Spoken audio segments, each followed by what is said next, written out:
Good afternoon. It's my pleasure to introduce the final speaker. Prior to becoming governor of the Turks and Caicos Islands in October 2013, Governor Beckingham was British Deputy High Commissioner to India, based in Mumbai, India's commercial capital, where he had a responsibility for developing UK-India trade and investment. Before his Mumbai position, Governor Beckingham was the British ambassador to the Philippines from 2005 to 2009, where he initiated the UK government's involvement in a peace process with the Philippine government and Muslim rebel groups. Before that, he served in Australia, first as the head of the political section in Canterbury and later as the British Consul General in Sydney and Deputy Governor of the Trade and Investment.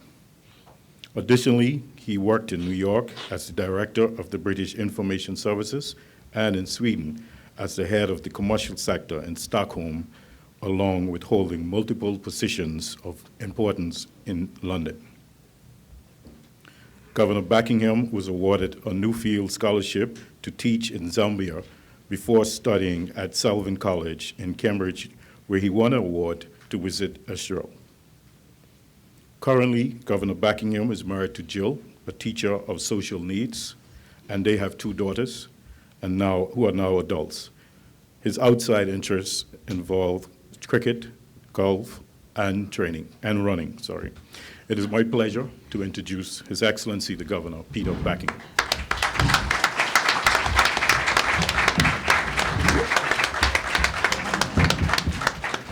Thanks very much.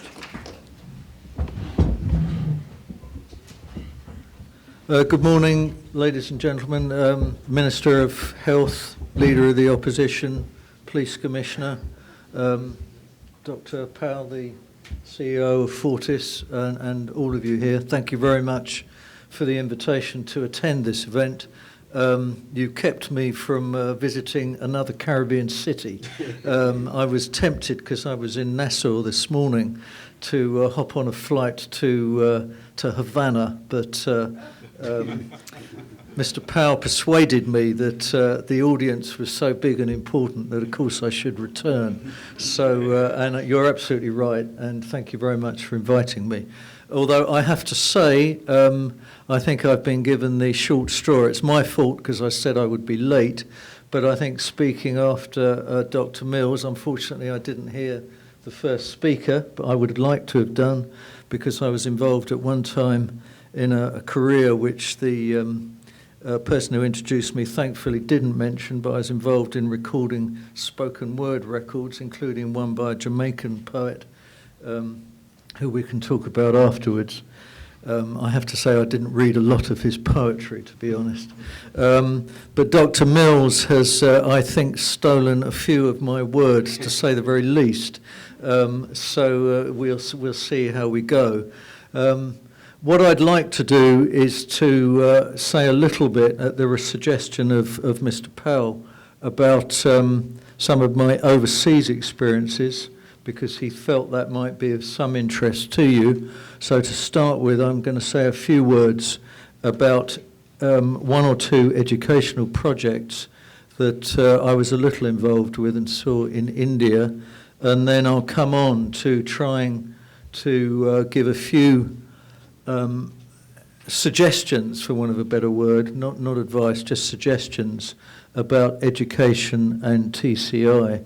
Can I say to Fortis that I congratulate you on choosing education as a theme. The person who introduced me mentioned that I'd worked in Australia. One of the visitors we had was the British Minister for Schools under Tony Blair, shortly after the Blair government had won its first term in office. And he showed me a manifesto card for the Labour Party, which everyone carried in their top pocket. Charlene, this is something you might like to think about for the next election. And on the top, right across the top, was just 3 words: education, education, education. And I think that Fortis have got it spot on to focus on education in TCI. But to India, very briefly, as I'm sure all of you will know, India is a very large country. It's got a population of about 1.2 billion. It will soon be the most populous country in the world, ahead of China. It's probably about the 10th largest economy, or maybe even bigger now.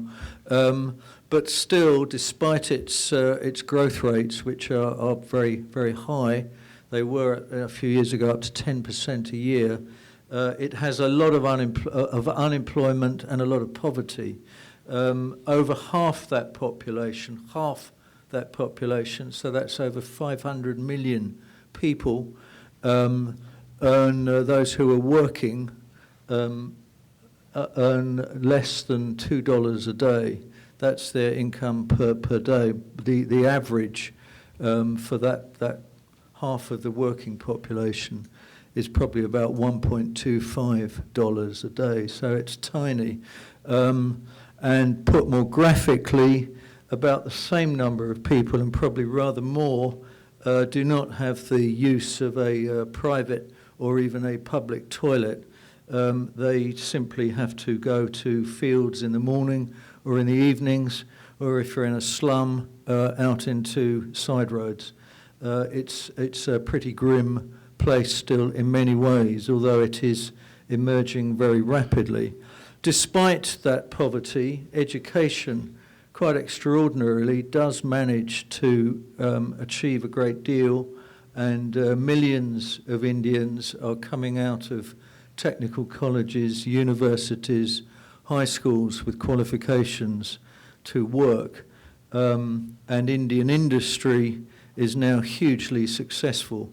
There's probably a fair chance, if you've phoned up a call centre, certainly from the United Kingdom or possibly the United States, you will have got through to an Indian call centre. Their ability in that area is quite extraordinary, and their ability in developing information technology is also second to none. One of the largest IT companies in the United Kingdom is Indian-based, and the car, which I'm lucky enough to have in TCI, a Rover, is not made by a British company, it's made by an Indian company. So that's just a bit of background. What I'd like to do is just describe two particular educational projects that I saw in India. The first one is called Muktangan. I asked my wife last night, who's much more associated with this project than me, and she should really be speaking this morning, what Muktangan stood for, and I'm afraid neither of us can remember. It's got some very significant meaning, but I'm afraid we can't remember what it is. But it was founded in Mumbai, which has a population of 20 million. It was founded to encourage the parents of preschool children to get involved in their education. This was in the slums of Mumbai, and it expanded and eventually now offers teaching and schools to literally thousands of children in the poorest suburbs of Mumbai. And believe you me, they take some believing when you see them. They're pretty squalid. But the success rate of this NGO has been quite extraordinary. They have taught their own teachers. They have encouraged parents to take up teaching. And the results this year, for example, have meant that every student at year 10 has received a qualification to go on to further education of some sort. And that includes, I should say, because we checked this out a couple of nights ago, that includes children with special needs. So they, in effect, had a 100% pass rate. Basically, I think, because a huge emphasis has been put over the last 10 years on developing teachers with real quality, with real commitment, and with encouraging parents to get involved in their children's education. The second example I'd like to mention is spread wider across India. It's called a project called Lend a Hand India, and it was founded by a very successful Indian businessman He'd worked as an investment banker in New York. I got to know him quite well. He's still probably in his 40s, and he's passionate about the NGO that he has created, which focuses, and Dr. Mills, this I think very much ties in with the theme you have pushed so eloquently. It focuses on encouraging vocational education. So when children are at school, particularly high school, they are encouraged to learn things like elementary nursing, jewellery making, car mechanics, and other particular vocational skills. One of the successes of these schools is that, unlike in many other schools in India, there's almost no dropouts, and the children who have been through these schools leave, as you will appreciate, with a specific vocational qualification, or at least an interest to develop a vocational qualification at a later stage. So those are the two examples I'd mention. I perhaps in a moment will talk briefly about a school in the Philippines where I lived for 4 years as well. But let me now just come to 2 or 3 points or things I'd like to comment on since I've been here and seen education in TCI. I think I probably have been, bar one primary school, strangely in Grand Turk, which I don't think I've been to. I've been to one of them, but my wife has been to both of them. I think I've been to every public school in TCI. I certainly haven't been to every private school. The first thing I'd like to say is that overall, I think the quality of buildings is pretty good, but clearly there is an urgent need for improvements, particularly, as you will all know, most of you I'm sure are from Provo, the school at Clement Howe is clearly not really fit for purpose in many ways. It requires a lot of work doing to it, and when I visited it, it was clear that some of the classrooms were in a bad way. The facilities for children far better than the facilities for children which don't exist in India, but the facilities of sanitation for children weren't great, and clearly there is need to spend money, and I'm very pleased that the government has got in their budget for this next year a finance for work to improve the facilities at Clement Howe, but that clearly, I think if you're talking about education, we're talking about the largest secondary school in the country. It obviously needs improvements, and I'm very pleased that funding has been found for it, and I very much hope that when I next visit Clement Howe, there'll be an opportunity to see real work being done to improve the facilities there.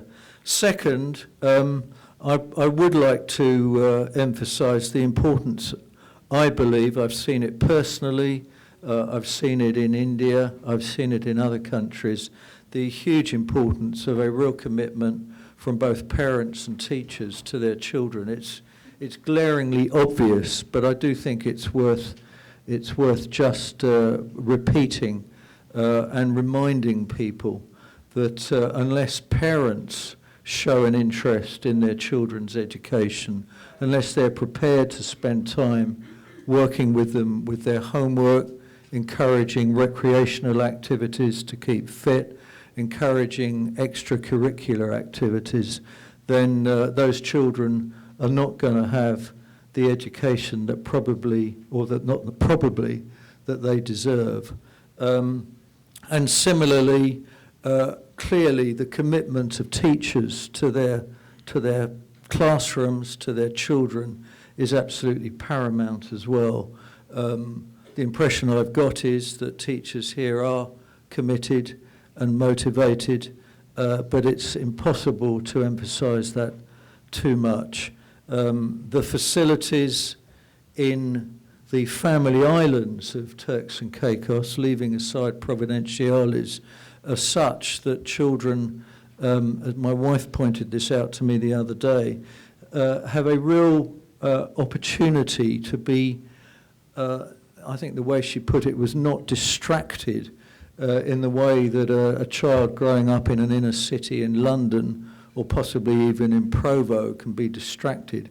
But if you're brought up in Grand Turk or Middle Caicos or North Caicos or South Caicos, you have the opportunity after school to live a life in a surroundings and in an environment which is world class and really should be the backdrop for children to develop their potential. And finally, and this is where I guess our paths meet with the previous speaker, I would like to really endorse, I think he's actually said it all, so I'll be very brief, but the importance of vocational education to TCI. I don't think we should strive for everyone to be lawyers and to be accountants. Lawyers and accountants are very important, but there are other things in life apart from those professions. And I think we really need to recognise that amongst our children and amongst our young adults, there should be an encouragement to look at areas of education and vocational work beyond those professions. I think it's very appropriate that we're here in Beaches this morning. Dr. Mills mentioned internships, obviously of a very high quality at the Grace Bay Club, but I know too that Beaches offers internships to students during the summer holidays to, as it were, whet their appetite for work in this business. So I think vocational education is truly important for TCI. It is for the experts, for the Minister of Education and for the Premier, I hope supported in this by the opposition, to stimulate and to nurture vocational education. It's not for me to do it, I don't think, but it's for the government and the opposition and the people of TCI to recognise how important vocational education is to our future. So, Mr. Powell, in conclusion, can I just say I'm very optimistic, I'm very confident about TCI. I think the auguries are, as it were, looking extremely good. The economy is looking to have another excellent year. But as it's been pointed out earlier, we do need to recognise that TCI is very largely, it's not entirely, it's very largely an economy dependent on high-end tourism from North America. Beaches said they've got 20% of people at the minute from Europe, which I find very encouraging. But we are, at the end of the day, a country which I think for the foreseeable future, although there will be people working in the financial services sector, and I'm delighted to announce that someone from the Financial Services Commission has just won a scholarship from the Foreign Office to go and study at the University of Warwick, a postgraduate degree from Warwick University. The financial services sector is important, but at the end of the day, I think the future of TCI will remain in the high-end tourism, which it has so successfully achieved. Coming down from Nassau today, I'm in no doubt at all that we have a far better offering than our neighbours in the Bahamas. Finally, Mr. Powell, congratulations again to Fortis. You're a key part of the future of TCI.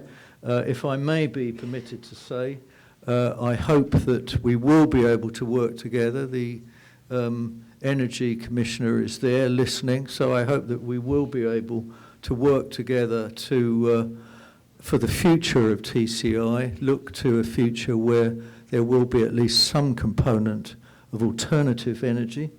How we get there, I don't know, but we've had very amicable and positive discussions, and I think, and I know that the Premier agrees with me, and I think everyone agrees that at some point we need to recognise the importance of alternative energy to our country. But congratulations above all on choosing the most important theme for Turks and Caicos Island education. Thank you very much indeed. Thank you.